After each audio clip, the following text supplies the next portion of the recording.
Hi guys! Welcome to my channel, Monaling. Sa mga bago lang makapanood dito sa channel ko, mixed vlog po itong channel ko, kaya sari-saring video ang makikita ninyo. At sa video ito, ipapakita ko sa inyo kung paano ako gumawa o magluto ng sauce ng siopaw.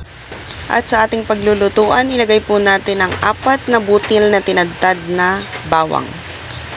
Isunod natin ilagay ang 2 kutsarang suka. Kahit anong suka po pwede, kahit anong brand. 3 kutsarang toyo. Ganon din po yun, kahit anong klaseng toyo, basta't may toyo. 3/4 cup na asukal. Ihalo din po natin. Ganyan lang naman po Paghalo-haluin lang natin. Lagyan natin ng paminta, yung pino syempre, para mas maganda. Ayan. At ang kasunod naman po, lalagyan natin ng 1 cup na tubig.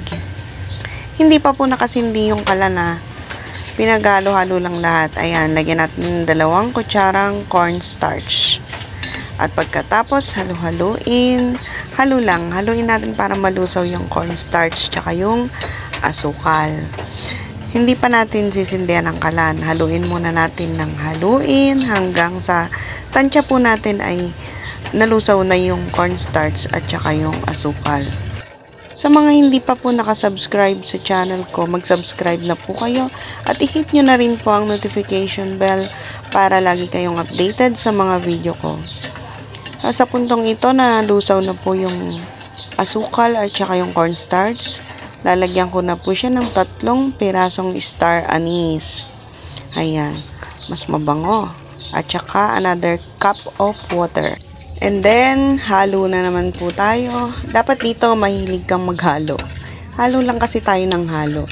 Pero madali lang po itong gawin. Ayan. Pagkatapos, buksan na po natin ang apoy para maluto na natin ang sauce. Pagkatapos, ituloy po natin ang paghahalo. Haluin lang natin ng haluin. Kaya ako nagluluto ng sauce ng siopaw. Yung nabili ko kasing siopaw, walang sauce. Akala ko may nakalagay sa loob ng pack, wala pala. Kaya eto, para makain ng siopaw, kailangan magluto ng sauce. At eto nga, ang masarap na sauce ng siopaw ay niluluto na natin. Halo.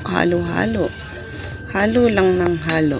Hanggang sa medyo lumapot na po siya. Simpleng-simple lang ang paggawa ng sauce ng siopaw. Nakita nyo naman po. Pinaghalo-halo ko lang, diretso na agad sa lutuan.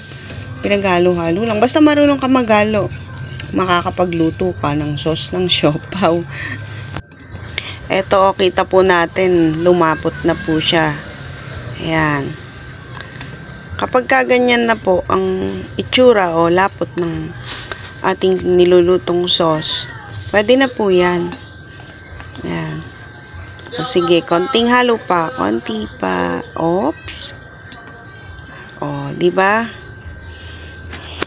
At syempre, kailangan nating salain o tanggalin yung mga buo-buong bawang, yung mga pinaglalagay nating ricado.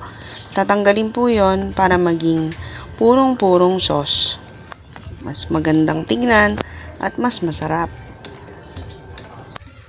Shout out nga pala kay Aseret Maria Kitchen, Naning Francisco, Murang Ulam Recipes, Adel Babes Vlogs, kay Edmund Mendaros, kay Toyayang, kay Sherwin Tolibas, at kay Miss Ginang Bukid. Maraming salamat po sa support na inaalay nyo sa channel ko.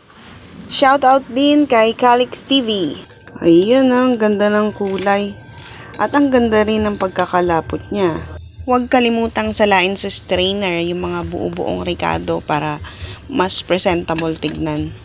Ayan, ganyan lang kadali gumawa o magluto ng sauce ng siopaw. Sana nagustuhan niyo ang video kong ito at maraming salamat sa panonood. Hanggang sa muli.